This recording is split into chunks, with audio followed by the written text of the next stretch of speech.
entrevistas 2 veces por mes, donde traemos empresarios y profesionales exitosos para que nos platiquen la historia de éxito que ellos han tenido, los tips para generar valor. Oli nos va a estar ahorita informando cómo va a ser el formato y después yo voy a arrancar platicando e introduciendo lo que va a ser el entrevistado, en este caso Pedro Ruiz. Oli, ¿nos ayudas con el formato, por favor? Claro, hola, ¿cómo están? Buenas tardes. Qué gusto saber que se está conectando gente, mucha gente conocida y otras personas que pues nos vamos a comenzar a conocer acá. Como bien menciona Fabricio, vamos a estar haciendo estas entrevistas y vamos a estar conversando con personas importantes en diferentes países, empresarios que han afrontado esta situación de la mejor forma. Y bueno, el esquema que estamos trabajando es, pues vamos a hablar un poco inicialmente sobre el entrevistado. En el caso de hoy, Pedro Ruiz, nos conocemos hace años, tal vez 2011, 2012, que hemos empezado a trabajar juntos. Y luego de que hablemos un poco acerca de Pedro, vamos a empezar una serie de preguntas que traemos para ustedes. Y posterior a ese bloque de preguntas, pues vamos a comenzar a abrir un poco el espacio para que ustedes a través del chat nos envíen o nos anoten sus preguntas, nos las van a pasar y pues nosotros las vamos a ir conversando con Pedro lo que ustedes quieran saber, algún punto importante, pues todos los comentarios que nos quieran hacer. Excelente, Oli, muchas gracias. Bueno, yo tengo el honor de presentar a Pedro, es un amigo, hemos sido socios, amigos, yo he sido su proveedor, hemos colaborado en muchas ocasiones. Decidimos invitar a Pedro porque definitivamente es un hombre exitoso, un emprendedor innato. Yo le digo que es un gurú de la logística y comercial. Pedro tiene una hoja de vida impresionante. Él a los 17 años, originario de España, a los 17 años ya emprendió en su propio negocio de mensajería y transporte, todo lo que tenía que ver con la parte logística.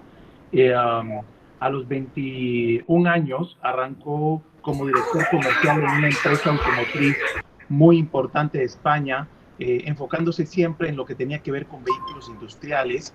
Y eso ya le fue abriendo camino todo lo que tenía que ver en la parte logística. A los 27 años funda y crea Grupo Infomóvil, era una empresa dedicada a hacer consultoría logística y que tenía oficinas a lo largo y ancho de toda la República de España, trabajando con clientes súper importantes como Coca-Cola, cervecerías, empresas de alimentos. En el 2005 llega a Panamá y comienza a montar el modelo Trustlogic.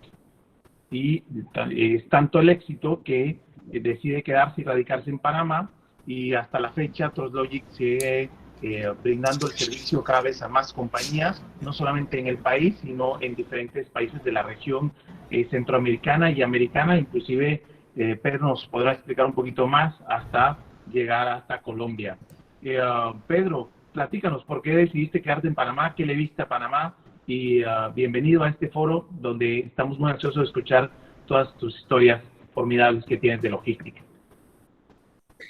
Pues bueno, Fabricio, muchas gracias. Primero, por supuesto, a todo el Grupo Valor, en especial a ti, Fabricio, porque como bien dices, nos conocemos hace pues, muchos años, hemos hecho cosas juntos. Yo de verdad que también os admiro y a ti en especial, porque el Grupo Valor siempre ha sido y sigue siendo una empresa de referencia en Latinoamérica, creciendo y teniendo mucha visión, ¿no?, de innovación y de oportunidad en diferentes países. Y creo que en eso hemos tenido muchas sinergias que yo creo que nos hacen que tengamos ese grado de amistad y de colaboración que seguimos haciendo en los diferentes países. Así que, ante todo, felicidades a todo el grupo y a todo el equipo. Por supuesto, felicidades, que no quiero pues, dejarlo por fuera, a todos los empresarios que nos están siguiendo y participantes y gente que está dentro de este chat o de este foro. Y, por supuesto, también no dejar por fuera a todos los que son la gente operativa y transportistas que en este momento están en la calle a nivel mundial, pues dando esa milla extra, arriesgándose su vida para que, bueno, todos podamos tener en nuestras casas los alimentos y los medicamentos básicos para poder vivir esta pandemia tan espantosa, ¿no? Pues eso creo que es importante. Y ya como último, pues yo creo que tenemos que agradecer cada uno a su Diosito, pues el que tengamos el bien más preciado que necesita un ser humano, que evidentemente pues es la salud, y que el hecho que estemos hablando aquí dice que por lo menos creo que estamos saludables y tenemos a la familia bien, y esto yo creo que hay que tenerlo en cuenta y agradecerlo. Entonces, dicho esto, bueno, la pregunta que me haces es muy interesante porque, claro, todo, como bien dices, y has apuntado en el currículum, desde el año 97, habiendo creado esta compañía consultora logística que estuvo operando exactamente hasta el 2007, donde ya tuve que cerrar operaciones en España para, obviamente, dedicarle toda mi energía y esfuerzo al modelo TrustLogic en Panamá. Ahí sufrió pues, diferentes, digamos, de momentos y de visiones. Pero cuando yo llegué por primera vez en este 2005, como bien tú apuntas, ya para de alguna manera posicionar el modelo TrustLogic en Panamá, lo primero que obviamente vi claramente es que había una oportunidad, viendo Panamá, el hub logístico de las Américas, exportar un modelo que ya nosotros habíamos visto y habíamos trabajado con mucha eficiencia en España, que es la figura tan importante y desconocida en la región, y todavía muy desconocida en algunos países, que es la figura del transportista autónomo o microempresario. Entendimos que cuando hicimos los análisis en ese momento, nos vimos y nos percatamos de que las empresas en Panamá y en la región, a través de algunas consultoras que nos hicieron, pues obviamente los análisis, nos dábamos cuenta de que justamente lo que habíamos vivido nosotros en la época de los años 90 hasta mediados del 2000, 2002, 2003, 2004, nos habíamos percatado que las empresas estaban exactamente en la misma situación que España o Europa había en esos años 90 hacia atrás, que todas las empresas de distribución, sobre todo los nichos en los cuales nos habíamos introducido, que eran los nichos de alimentos y fármacos, pues tenían distribución propia, estaban sindicalizados, las flotas eran muy viejas, el chofer era un chofer emplanillado muy ineficiente, y sobre todo, y por encima de todo, había una percepción en aquella época en España y en el resto de Europa, de que el transporte era algo mal visto. O sea, el transportista era una persona pues, que se le tenía como de mal ver, entre otras cosas porque, como ha pasado lógicamente, y ustedes conocen perfectamente en el resto de Latinoamérica, pues el transportista, al no estar motivado y ser simplemente pues, un asalariado o emplanillado, como se dice aquí, pues no sentía las ganas y las maneras de buscar eficiencias. Y entonces, lo que hacía básicamente, tanto allá como ha pasado aquí, es que, bueno, pues, como se dicen por aquí vulgarmente, se rebuscan, ¿no? Se estaban rebuscando. Y entonces eso crea, y yo creo que, dada también ahora mismo la situación actual de esta pandemia, yo diría, por buscar un sinónimo parecido, pues lo que crea es un cáncer logístico. O sea, esta figura al final no es productiva y bueno, no es algo que a la empresa de distribución pues le dé los niveles ni de servicio ni de eficiencia que necesita. Entonces, esa transformación que habíamos hecho en España, como digo, con mucho éxito, yo participé mucho en la elaboración de esos proyectos con el gobierno para darle forma a esa figura, para apoyar esa figura. Fue creciendo, bueno, para haceros una idea, ya cuando yo regreso, bueno, vengo aquí, disculpen, a Panamá a implementar este modelo, ya había más de 780.000 empresas, microempresas de transporte en España, y las trasladamos y las exportamos también a Italia, Francia y Alemania con mucho éxito. Nos copiaron. Entonces, sí es un hecho y una realidad que el modelo del microempresario en España, en Europa en general, Estados Unidos también, pues ha dado unos frutos y sigue dando unos frutos muy interesantes. quien haya viajado a España, pues supongo que todos tenemos aquí muchos, se darán cuenta que las flotas se ven flotas nuevas, los choferes muy bien vestidos, gente muy educada, etcétera. Y es que nace desde que todos esos choferes son propios microempresarios o dueños de su negocio. Entonces, ese era el reto principal, Fabricio. O sea, al final, ver que había esa posibilidad, sí que evidentemente veíamos que el tema era, pues de alguna manera, complicado, porque había que, digamos, tropicalizar un modelo logístico que ya era muy moderno y con muchos avances a nivel tecnológico y que ya habíamos pasado esa curva de aprendizaje, pero por otro lado veíamos la oportunidad de poder meternos en ese reto.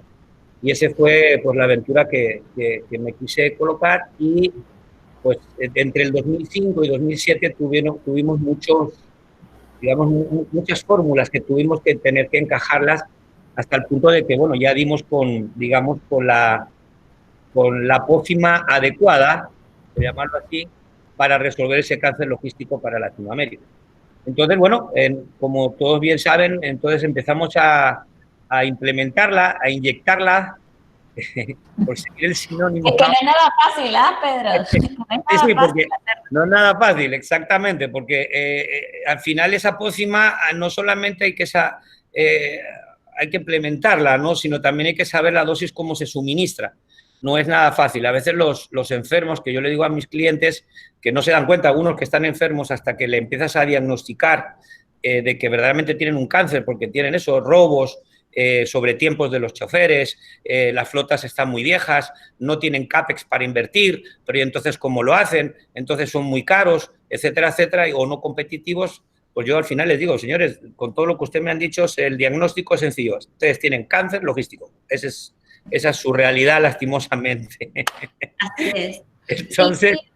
Y eso que dices, Pedro, es súper importante porque a veces empresas creen que al tener esa última milla controlada, van a garantizar servicio al cliente, van a garantizar controles de sus inventarios y una cantidad de cosas que realmente no son expertos en hacerlo. Su expertise está en manejo de marcas, productos, etcétera, pero no están directamente relacionadas a la logística. Totalmente de acuerdo, Oli, pero también hay que comprender que, y esa era parte digamos, del bagaje que teníamos que tener nosotros como empresa, que veníamos a demostrar que eso se podía hacer, que es que, como tú bien dices, como históricamente, hablo de Latinoamérica en general, no había, digamos, una formalidad en el sector de transporte, y lo que existía, y todos deben conocer de los que están aquí presentes, algunos en países, yo sé que hay incluso gente de más de 10 países aquí conectados. Todos sabrán perfectamente, los que conozcan un poco el sector de transporte y distribución, de que al final lo que se ha visto y lo que realmente hay todavía, hay mucha informalidad. Hay mucho hombre camión descuidado, camiones de flotas muy viejas, por supuesto no hay nada de tecnología detrás, no hay procedimientos, no hay certificaciones, no hay estándares de calidad, no hay seguridad, por supuesto no hay medio ambiente. Entonces, claro, cuando tú unes todo eso y lo quieres llevar a lo que realmente una empresa necesita y no lo encuentra, pues dice, prefiero quedarme tal como estoy, porque creo que así controlo mucho mejor la distribución. Entonces, eso que tú dices, pues era lógico que pasara, porque la gente era muy, muy reservada, pero yo creo que ahora ya están en otra posición. Y creo que eso que mencionas es muy importante en la situación actual en la que estamos. Si tú me dices, ahorita, ¿cómo es la situación de la logística y la distribución con todas las complejidades que podemos atravesar por temas, como bien mencionaste, seguridad, controles, temas de rapidez, temas de ser eficientes? ¿Cuáles son los retos que ahorita se enfrenta la logística y la distribución ante la situación en la que estamos? Bueno, yo creo que el reto más importante es primero que los empresarios que están en el mundo de la logística tienen que entender que tienen que hacer cambios sustanciales, uno, en sus formas de manejo estructural, dos, en su manejo de la propia distribución, que, como tú bien dices, hay un refrán famoso que todos ya creo que hemos aprendido, que es zapatero a tus zapatos, y que al final lo que no te puedes es concentrar o desconcentrar, mejor dicho, de lo que no es tu negocio o tu core business. O sea, si tú eres un comercializador, lo normal es que te concentres en vender tus productos y entregarlos de la manera más eficiente y más rápida para que tu producto esté lo antes posible en el anaquel o en el punto de venta, para que lo antes posible se pueda rotar ese producto. Si eres un fabricante, obviamente lo que necesitas es fabricar el mejor producto, mercadearlo bien, darle los estándares de calidad suficientes a ese producto y que entonces la entrega o la distribución lo haga otro, porque al final entendemos no es ese negocio. Entonces, esos cambios en la industria y en los momentos que tenemos, que ha acelerado o creo que va a acelerar por esta pandemia, porque evidentemente los impactos que van a tener las empresas en costo de distribución van a ser altísimos. Yo creo que ese es el primer, digamos, reto, cambio que deben hacer. Segundo, por supuesto, entender que el que no invierta en tecnología o no esté ya invirtiendo, haya invertido durante unos años atrás fuertemente en tecnología, va a quedar muy rezagado. O sea, no creo que se vaya a poder sumar a la ola de una manera rápida y esto va a ser muy rápido y casi no nos vamos a dar tiempo de dar cuenta.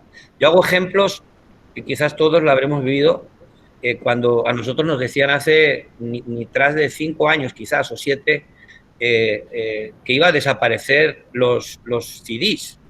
Estábamos con CDs nosotros, estábamos hace 6 años con CD ahí, todos contentitos, poniéndolo en nuestros carros o en casa. Y bueno, el streaming entró y todos sabemos con Spotify hizo que desapareciera eso de una forma fulminante. O sea, es más, yo ahora vi el otro día limpiando con mi esposa la casa, veía los CDs y digo, tira toda esta historia, pero es que la verdad que yo de verdad que me sentía lo mismo que cuando teníamos las cintas de VHS. O sea, ¿qué carajo hacemos con eso? O sea, ya no tiene ni pie ni sentido. Bueno, pues lo mismo pasó por ejemplo, en algo tan interesante que nos dimos cuenta, fue tan fulminante que nos dimos cuenta como el tema de Blockbuster. Todos íbamos hace unos añitos a comprar nuestro cinta para ver las películas y yo era uno de los que me gustaba mucho también y era como una rutina, ¿no? Y cuando nos empezaban a decir que Blockbuster iba a cerrar, esto, nada, estás loco, ¿cómo va a cerrar Blockbuster? Por favor.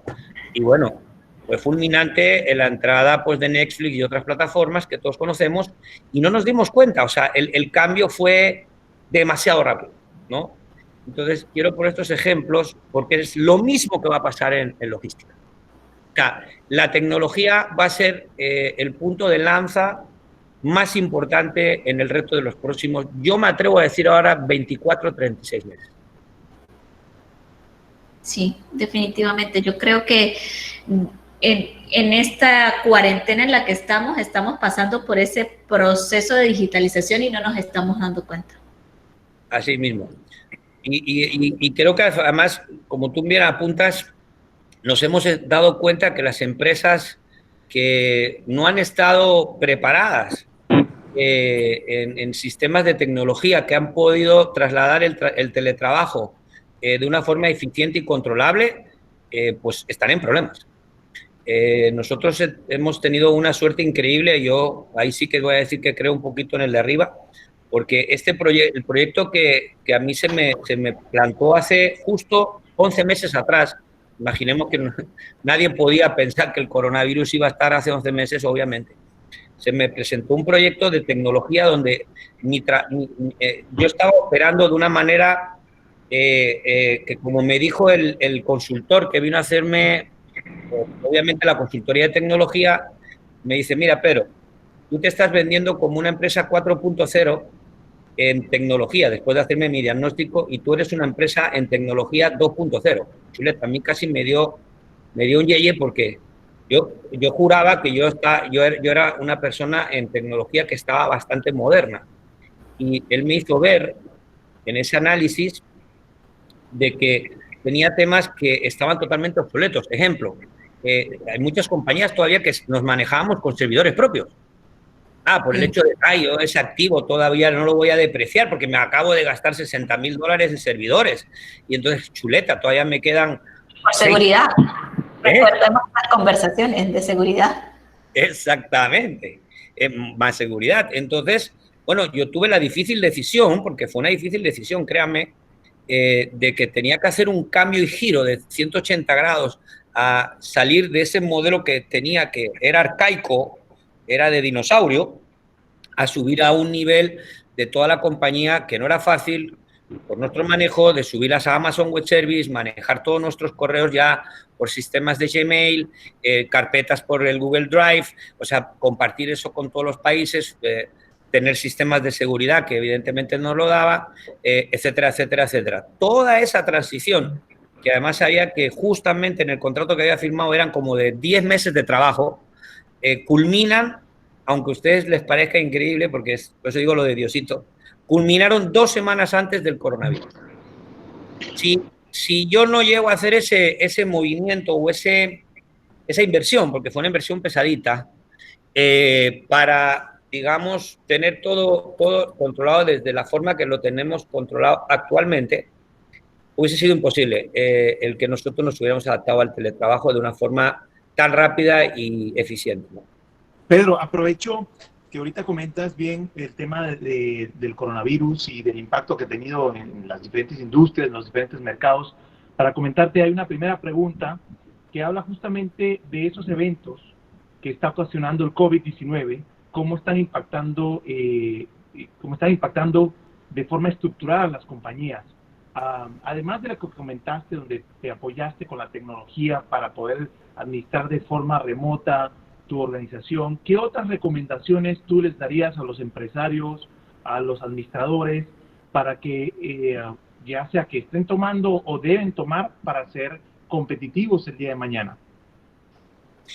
Bien, obviando ya el tema de la inversión de manera urgente en tecnología y software, porque nosotros en confinamiento en este momento les puedo decir que bajo la figura de nuestra Project Manager estamos manejando cerca de 30 proyectos en los cuales gran parte de ellos van relacionados con compras de software que entiendo que tenemos todavía que implementar, pero para que ustedes se hagan idea, seguimos en esa visión de inversión en tecnología. Fuera de eso, hombre, hay algo que yo creo que como empresario puedo darles a ustedes como consejo, ya que ha sido algo que hemos hecho nosotros mismos y hemos visto en algunos empresarios que han hecho la misma estrategia que le ha ido muy bien. Yo creo que este confinamiento y el ir hacia teletrabajo nos ha dado una visión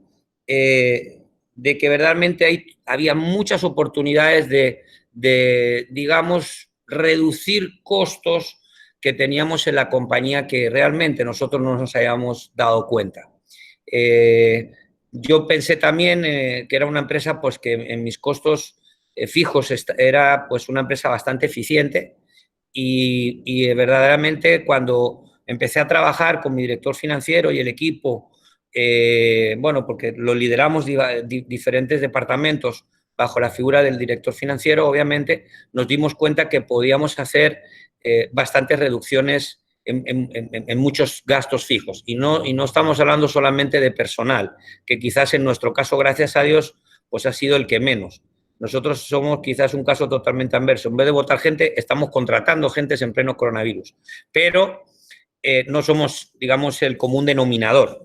Pero sí es cierto que las mayorías de empresas que han tenido la desgracia de no poder seguir facturando, pues les ha tenido que dar el tiempo, y si no lo tienen que hacer, para ver realmente cómo sacan, llamémosle, aunque suene un poquito feo, la grasa que a lo mejor tenían en sus compañías. Eso es algo que hay que hacer, es el momento ideal, es el momento oportuno para ajustar, digamos, y equilibrar los flujos de caja y no tener, digamos, un agujero más grande del necesario, ¿no? Luego el otro tema, y que creo que es un gran consejo, por lo menos siento que vale la pena que los empresarios lo analicen.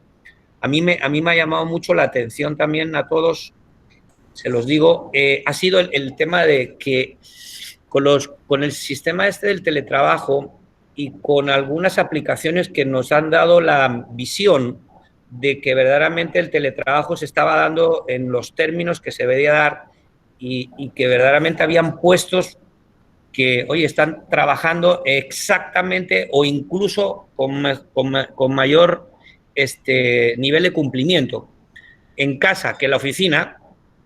Hay que empezar a evaluar que por qué necesitamos tantos metros cuadrados en las oficinas. Yo estoy trabajando en un estudio ahora mismo que nos va a tomar un tiempito, pero espero que antes de final de año la tengamos, donde nuestras oficinas que se sitúan aquí en una zona fiscal por empresa logística en Panamá, que quien las conoce se llama Panamá Pacífico, teníamos en torno a 500 y pico de metros cuadrados, que yo estoy completamente seguro que cuando terminemos el proyecto va a impactar en una reducción importante de metros cuadrados, porque estoy seguro que vamos a mandar mucha gente a casa. Eso es un cambio. Eso es un cambio que ya debemos estar abiertos a ello, y creo que el coronavirus nos ha dado esa oportunidad.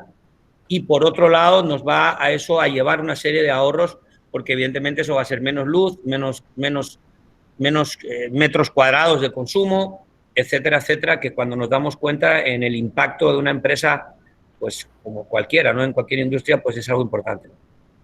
Sí. Pedro, ayer conversábamos de algo muy importante y de hecho hablamos acerca del futuro, de la visión en temas de logística y distribución, y una de las cosas que tocamos es, la gente cree que el salir de cuarentena de forma paulatina va a ser que vamos a volver a una normalidad, y lo que creo que todavía no hemos cambiado al chip de que ya las cosas no van a volver a ser igual, porque el principal punto que todas las empresas, comercios deben empezar a trabajar son los nuevos protocolos para poder volver a una normalidad. Y conversábamos acerca, por ejemplo, de cuál va a ser el protocolo, por ejemplo, en una sala de cine, cuál va a ser el protocolo en un restaurante, cuál va a ser el protocolo a la hora de entregar. Por ejemplo, ahorita rápidamente las plataformas de delivery se adaptaron en temas de programación, de que dejarlo en la puerta, dejarlo en tal lado, no tener contacto físico, etcétera, con digamos, la entrega de retail. Pero a nivel de logística, a nivel de distribución, ¿cuál es esa visión a futuro? El modelo de Truxlogic es bastante innovador con respecto al concepto, a cambiar el tema de los activos fijos de la empresa y que ya se tercerice, pero ¿cuál sería ese reto, esa visión a futuro de cómo todos estos protocolos nos van a cambiar o a modificar el modelo, y que eso va a impactar en procesos, va a impactar en costos, bien lo mencionaste? ¿Cómo lo ves tú? Bueno, como bien dices tú, y tienes toda la razón, y yo creo que todos los presentes debemos estar de acuerdo, porque lo estamos viendo en las noticias, lo estamos viendo como referencia, entendemos ya, y lo he comentado antes con Wuhan, que digamos ha sido como el país que ha salido primeramente del nivel contagio cero. Allí todavía sabemos que los niveles de confinamiento, aunque ya no la gente no esté en sus casas, pues sí todavía estamos entrando en unos procesos que están habiendo pues consecuencias, como que todavía no están abiertos los establecimientos a su 100%, están en menos de la mitad, los restaurantes han cambiado su estilo, como bien tú dices, pues de manejo a la hora de reservar a la gente. Ya pues hay distancias, si no recuerdo mal, son mínimo de 4 metros. Ha cambiado, por ejemplo, el hecho ya incluso hasta que no se puede compartir la comida en la misma mesa, o sea, ya son platos totalmente individuales. Eso creo que va a ser algo que va a ser una práctica también en el resto del mundo. Por supuesto, los temas de desinfección. Yo acabo de ver un vídeo hace un ratito que me impactó mucho en China, de un niño, cómo llegaba a la escuela y cómo tenía que pasar 3 procesos antes de entrar al colegio, con las manitos, con una maquinita que resultaba que de alguna manera le daba pues si tenía temperatura más alta o no, de ahí le daban no sé qué, si era una frutadita. Bueno, era un protocolo interesantísimo para que luego la profesora lo agarrara y con la mano ya se lo llevara para adentro. O sea, eso yo estoy totalmente convencido que va a pasar en muchas industrias y en muchos temas relacionados, como por ejemplo la oficina. Yo estoy convencido también que la oficina, una vez que abra, va a ser progresiva. Yo no creo que dejen a la gente en una oficina de 200 personas, todos vayan juntos. Entonces será, me imagino, que progresivo, con distancias, y evidentemente todo esto pues como tú bien dices, impacta. Tenemos... Pedro, Dime. Pedro, hay una pregunta desde Monterrey, nos saludan desde Monterrey. Desde tu perspectiva nos comentan, ¿cuáles serían las 3 cosas más importantes que buscan o deben buscar las empresas de logística a raíz de la actual situación? Y sobre todo considerando que las compañías, ya sea de logística o no, de distribución, no tienen CAPEX para invertir. ¿Cómo tu modelo soluciona eso o cuáles son las recomendaciones que tú das para justamente apoyar el modelo logístico en estas circunstancias? Bueno, gracias por la pregunta al invitado.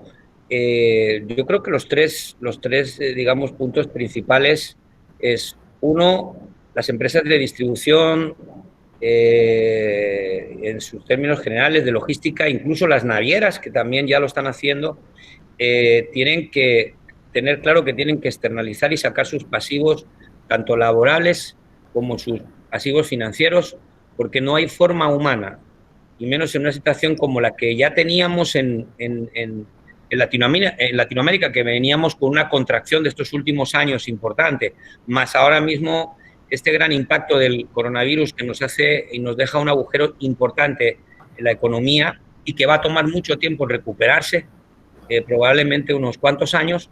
O sea, la única forma de quitarle, como decíamos antes, grasa y poder ser una empresa competitiva, yo creo que el primer punto donde te tienes que atacar es en buscar todo lo que sea relacionado a empresas de outsourcing que te eliminen esa serie de pasivos y esa serie de apalancamientos que, por otro lado, no son el core de tu negocio. Eso yo diría que, hombre, como digo, punto cardinal, porque si eso no lo hacen de una manera, yo diría que expedita, cada mes que pasa, cada día que pasa, todo eso se va a agravar. O sea, eso es dinero que se está perdiendo. Este punto número 1. Punto número 2, yo creo que hay que tener muy en cuenta que hay que hacer, como he dicho antes y reitero, rápidamente las empresas tienen que entender que tienen que apostar por tecnología.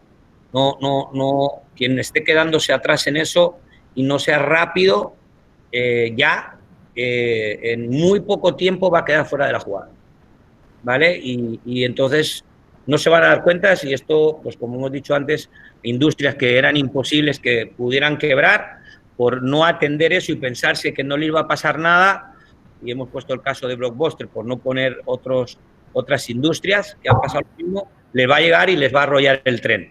Entonces hay que estar bien preparado a eso. Y 3, yo creo que hay que tener una visión que nosotros como modelo Trologic lo tuvimos desde que yo llegué a Panamá y desde lo que yo voy promulgando en la región con los acuerdos que he hecho con empresas multinacionales, bancos, etcétera, que hay que pensar en el planeta. O sea, la logística tiene que entender que somos responsables entre todos a nivel mundial de que tenemos que bajar los índices de CO2. Entonces, para eso hay que invertir, hay que estar bien preparado y mentalizado de que ya nosotros somos responsables, ya esto no podemos estar perdiendo más tiempo pensando de que esto es culpa de no sé quién. No, tenemos que implementar medidas urgentes en inversión para bajar esos niveles CO2. En el caso nuestro, que ustedes saben, recientemente fuimos la primera empresa en Latinoamérica, de la mano de Cervecería y del Grupo Bancolombia, en poner en marcha el primer vehículo eléctrico de carga en cervecería.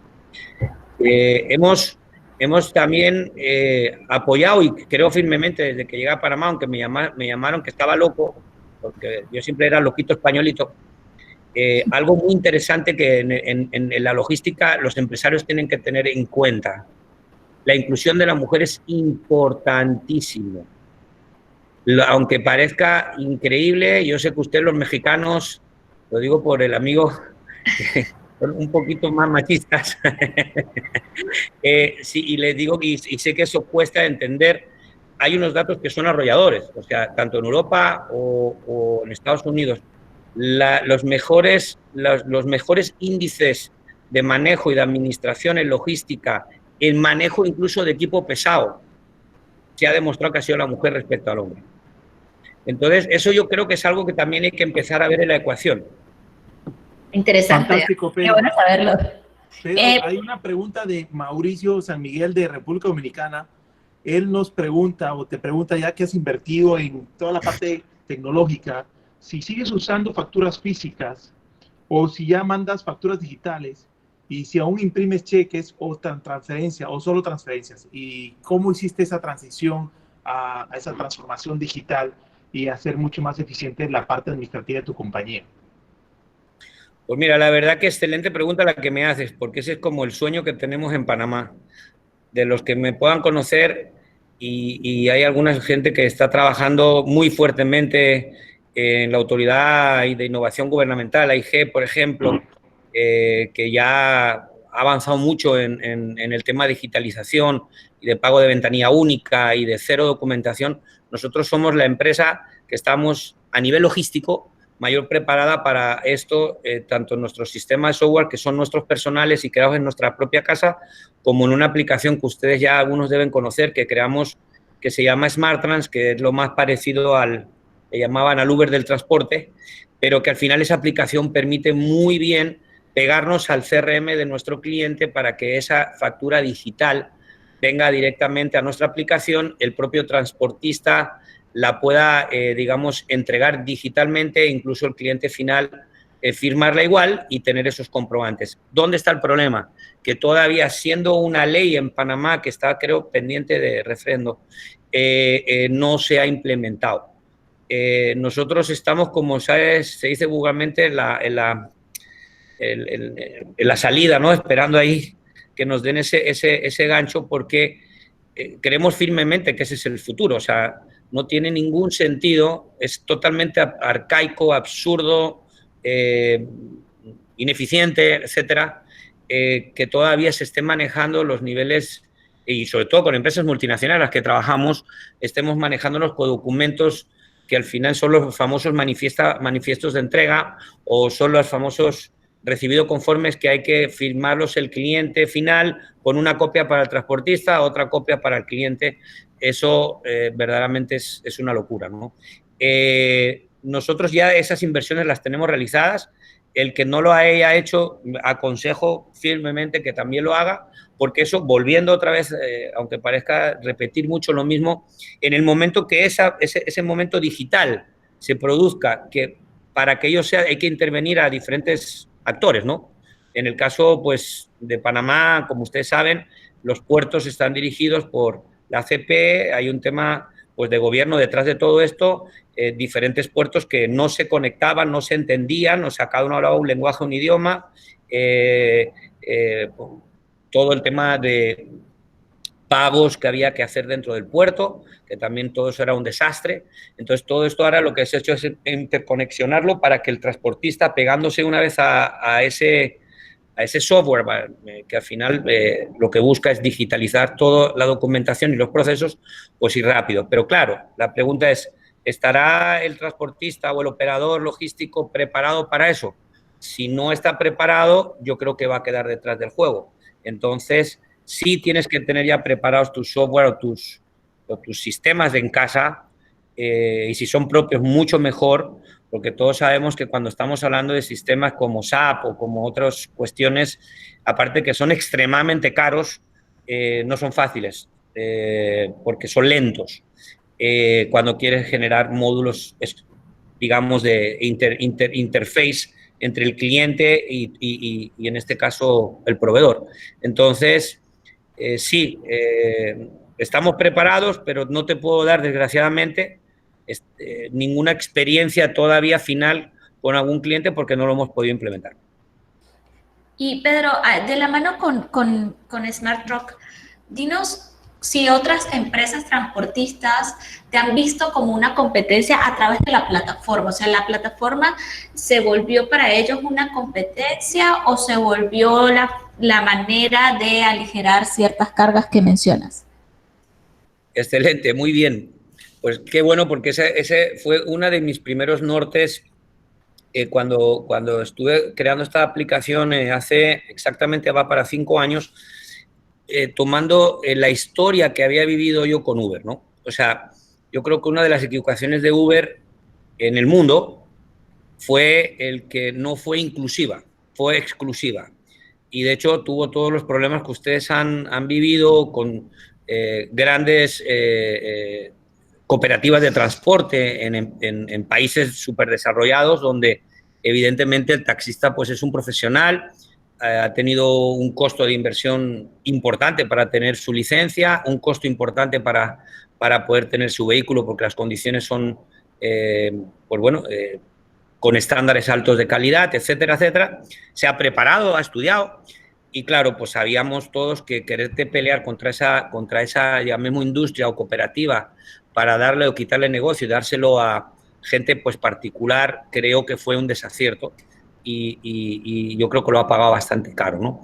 Pero Smart Trucks o SmartTrans, que son los mismos nombres, sí que desde el día 1 pensó que tenía que ser inclusivo. O sea, en pocas palabras, lo que le teníamos que dar al transportista era justamente lo que necesitaba. Ser un generador de carga, donde al final el transportista, con unos precios, digamos, muy correctos, tanto para el cliente como para el transportista, pues sintiera que sin ningún tipo de inversión, porque al final la inversión la hemos hecho nosotros, y sin tener que ir a buscar el cliente, que al final es lo que le cuesta a ese transportista o dueño de flota, nosotros se lo damos de una forma integral. Él puede aceptar o no el margen que le da. Si no quiere, si esa tarifa no es la que él cree conveniente, pues puede rechazarlo sin ningún problema. Pero también es importante que la aplicación le da también una parte administrativa. O sea, quiere decir, no solamente pues puede generar negocio o más negocio del que él pueda tener habitualmente, sino que además, pues evidentemente, de cara a la administración, que ustedes saben perfectamente, este tipo de pequeños empresarios pues son bastante desastre. La aplicación tiene una gran ventaja, que es que se le administra todo su negocio internamente. Entonces, eso lo facilita, se lo hace mucho más ágil. Y bueno, nosotros lo que estamos es en pleno siempre entrenamiento, visualizar que las documentaciones estén como tienen que estar al día, que los vehículos no pasen de un cierto tiempo, que la calidad de los vehículos estén bien, que la atención al cliente pues sea exactamente como pudiera ser con el modelo Trustlogic Premium, que es un servicio de alta calidad, y creo que lo estamos consiguiendo, porque llevamos ya cerca de 80.000 viajes realizados y con una calificación de 4.8 sobre 5 estrellas, ¿no? Eso quiere decir que algo estamos haciendo bien. Muy bien, Pedro. Desde Guatemala nos preguntan, y creo que aquí valdría la pena exponer un poquito de forma general cómo funciona Trustlogic, que cuáles son los principales paradigmas que te ha tocado a ti como presidente de Trustlogic romper con tus clientes o a los que te enfrentas respecto al modelo Trustlogic versus el modelo tradicional de logística. ¿Y en qué países operas? Te preguntan desde Guatemala. Dale, buenas tardes al invitado. Bueno, si quieres empezamos por la fácil. Los países en los cuales estamos operando en orden de tiempo, de antigüedad y también obviamente de tamaño, pues el primer país es Panamá, que es de donde nació y se originó el modelo, como ya apuntamos antes.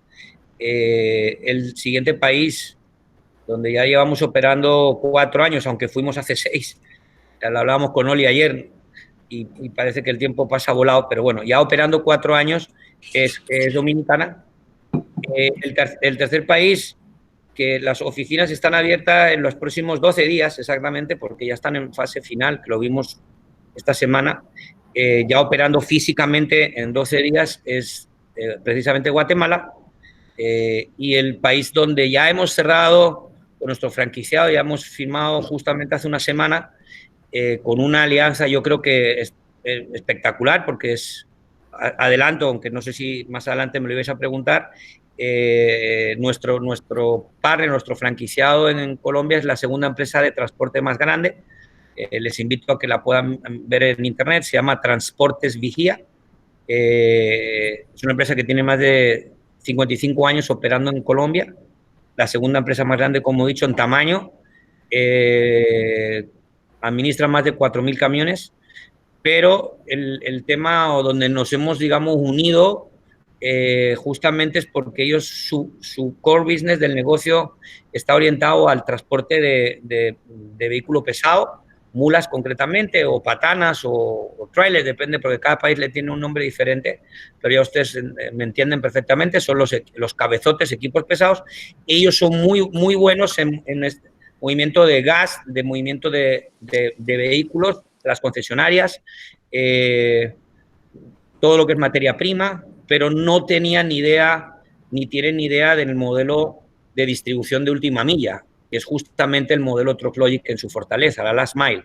Entonces, por supuesto, no conocían ni entendían el modelo microempresario, porque eso no existe, como ya lo hemos hablado, en prácticamente ningún país, ya que, bueno, nosotros tuvimos la suerte y la dicha de poder patentar esta figura, tenemos propiedad intelectual de esto, ¿no? Pero sí que, digamos, sería el cuarto país al cual podríamos ya en 2 meses, como mucho, poder decir que ya estamos operando. Eso a la pregunta de dónde estamos, ¿no? A la pregunta de cuáles han sido los paradigmas, ¿no?, más importantes que yo he vivido, yo diría en toda la transición, además, porque me imagino que la pregunta va más allá de un país concreto, sino en general, ¿verdad, Fabricio? Es correcto. Yo siempre creo que ha sido la misma. Y Oli de alguna manera lo dijo también muy claro, ¿no? O sea, las empresas de distribución, acuérdate que nuestro modelo se focaliza en un tipo de cliente que le llamamos cliente AAA, grandes empresas de distribución, fabricantes fuertes, multinacionales, gente donde, o sea, empresas donde tiene una gran masa de vehículos, que es donde podemos realmente con nuestro modelo hacerles ahorros sustanciales.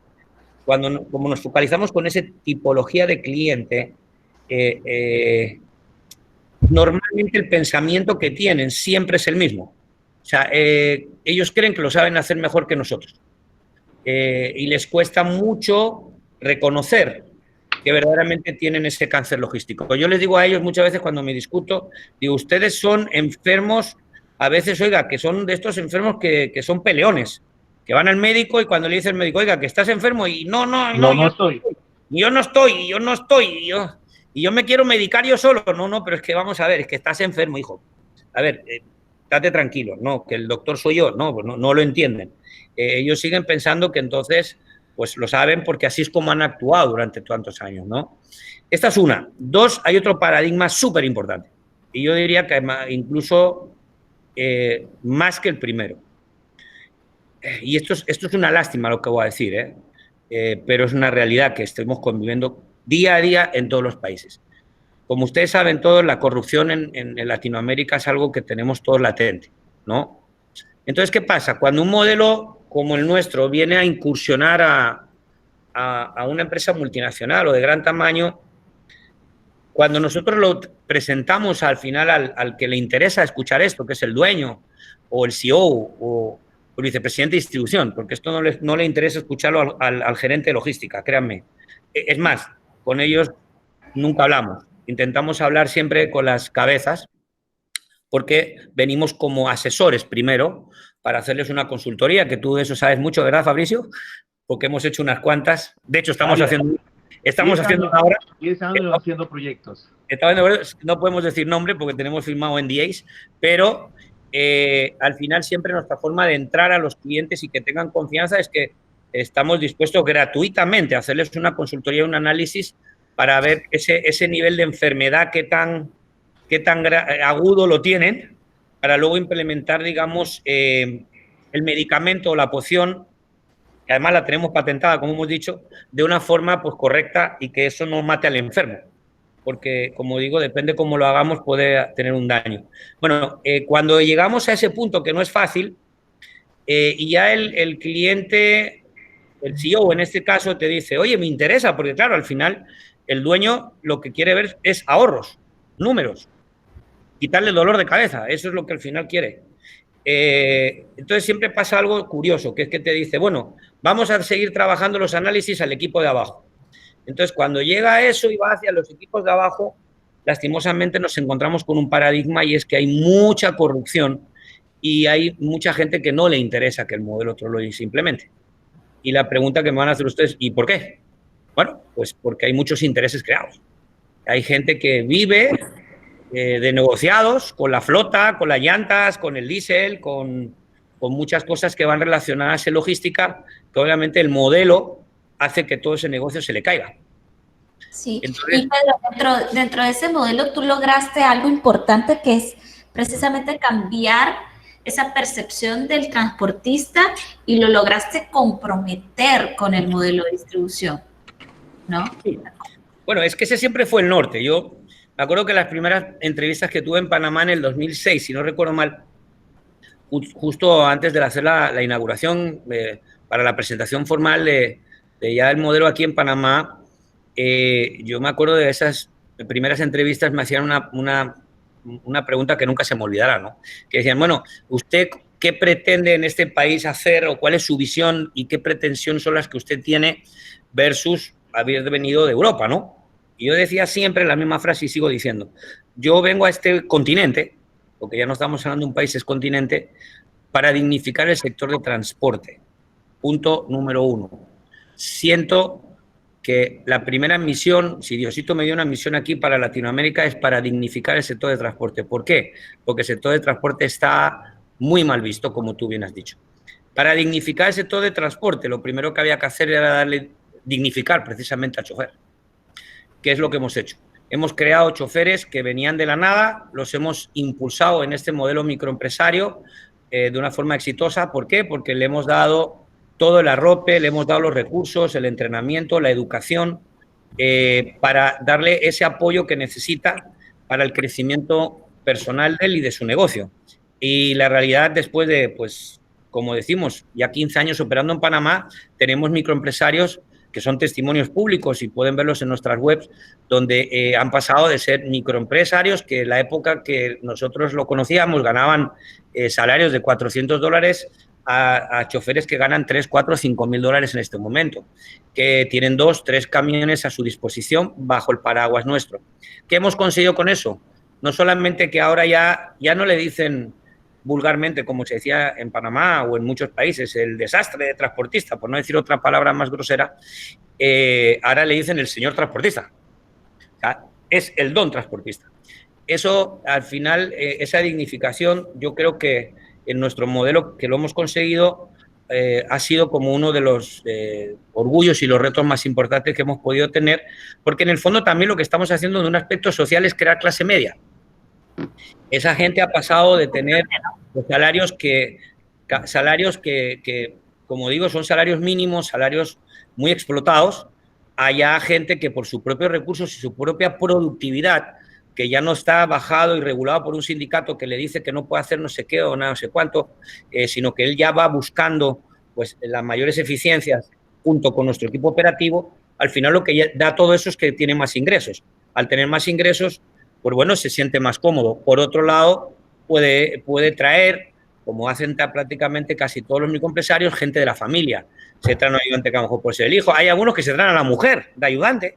Imagínense, tenemos bastantes casos que son ayudantes, sobre todo en industrias como las farmacéuticas, que no tienen mucho peso y la mujer lo puede manejar muy bien. Y digo, y reafirmo, la mujer lo hace mucho mejor, administra mejor tanto los recursos, los dineros, los cobros.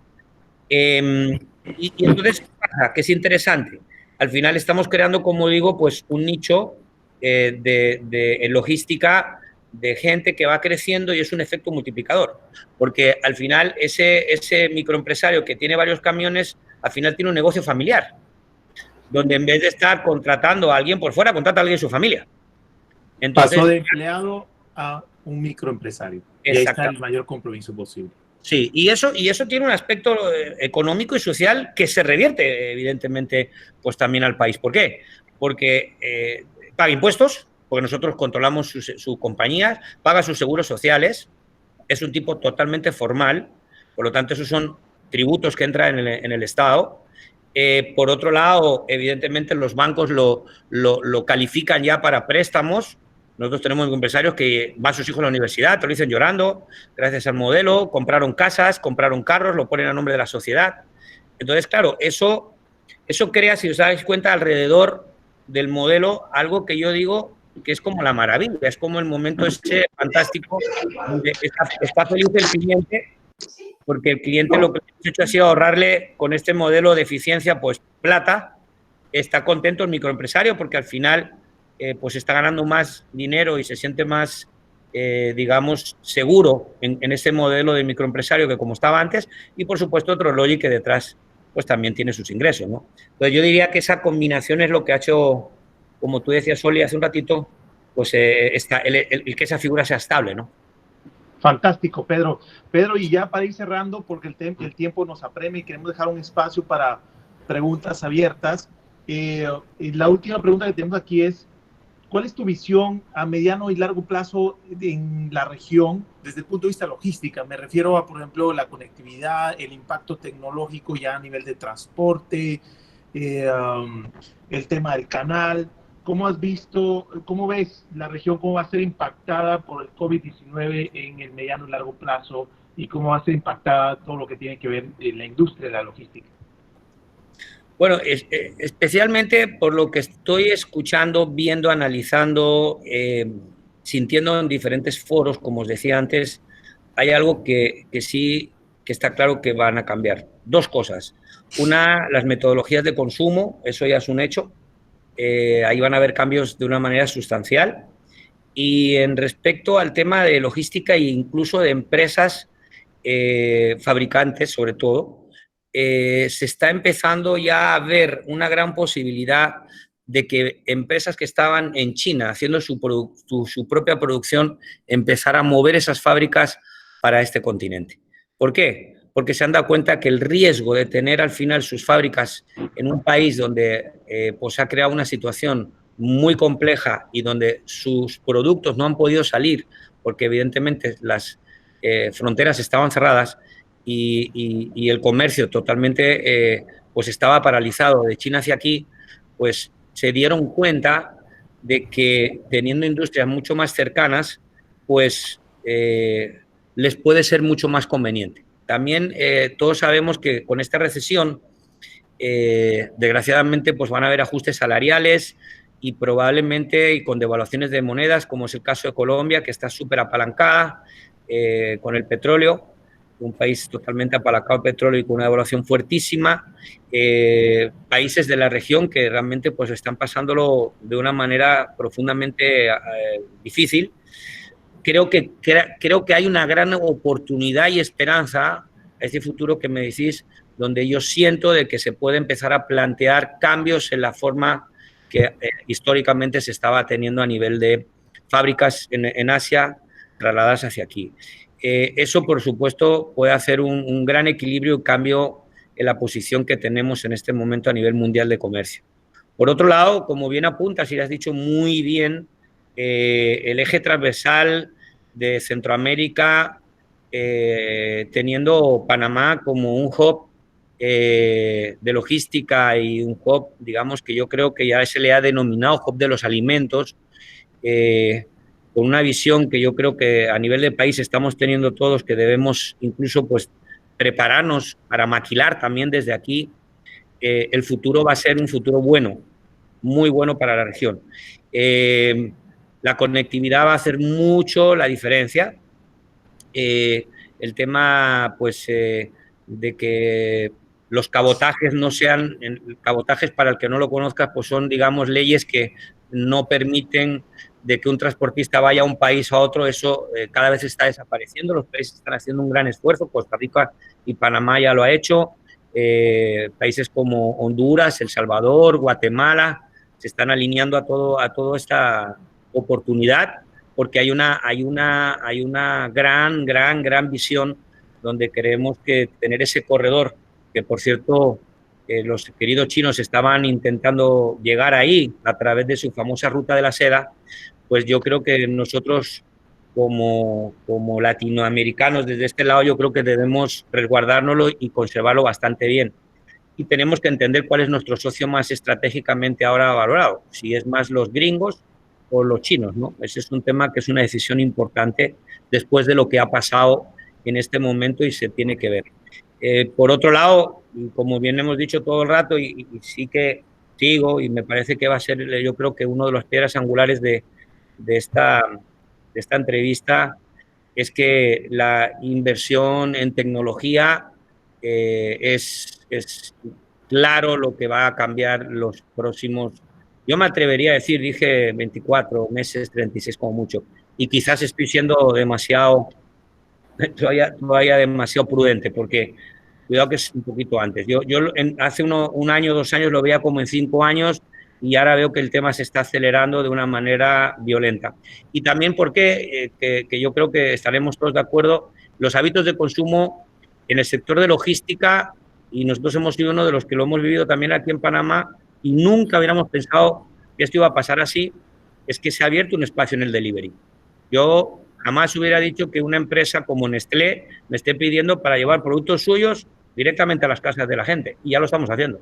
Cervecería lo está haciendo, además lo quiere hacer con mujeres y con los paneles eléctricos porque le ha hecho mucha gracia. O sea, ¿quién iba a decir que esto iba a pasar en la industria?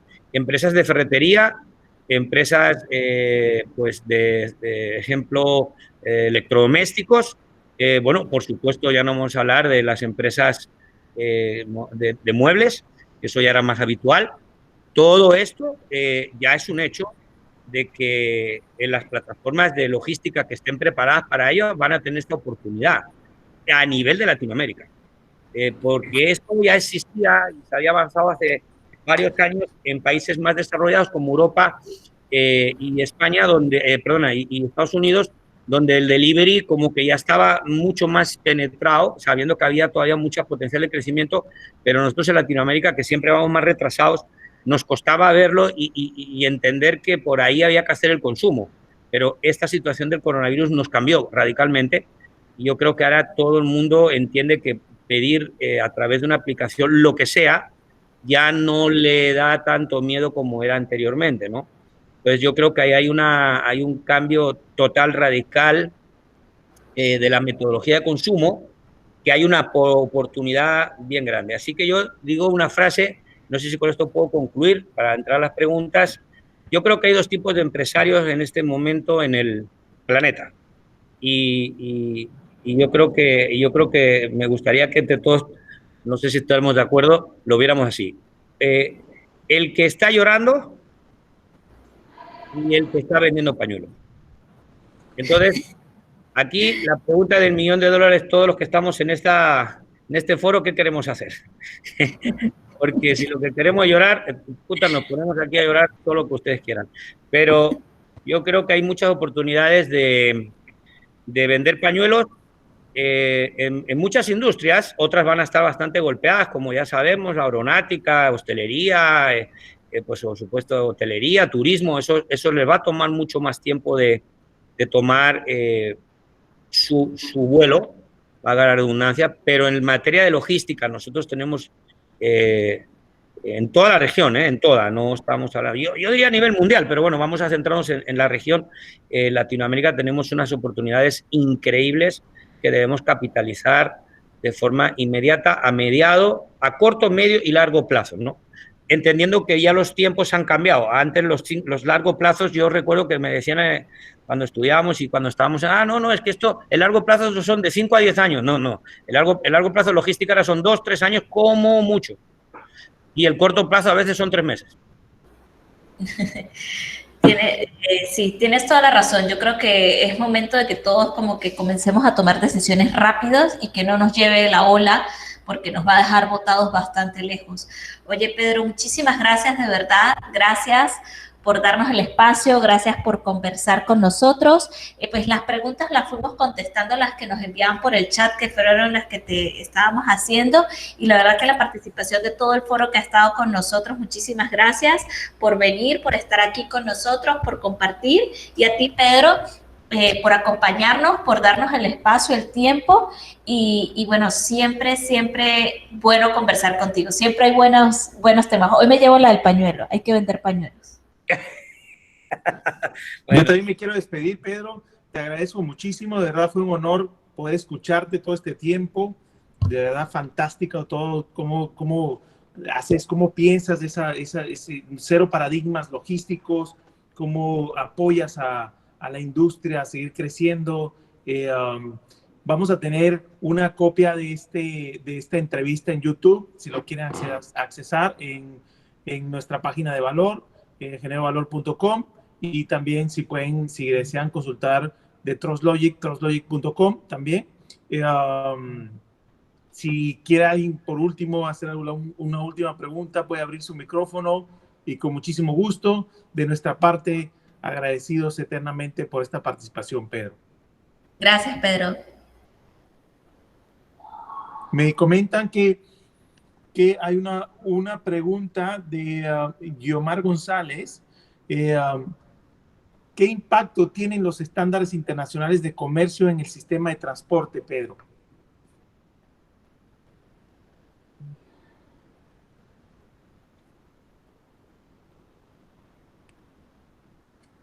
¿Se te fue el audio? Estás en mute. Sí, estás en mute, Pedro. Ay, perdón, ahora sí, disculparme.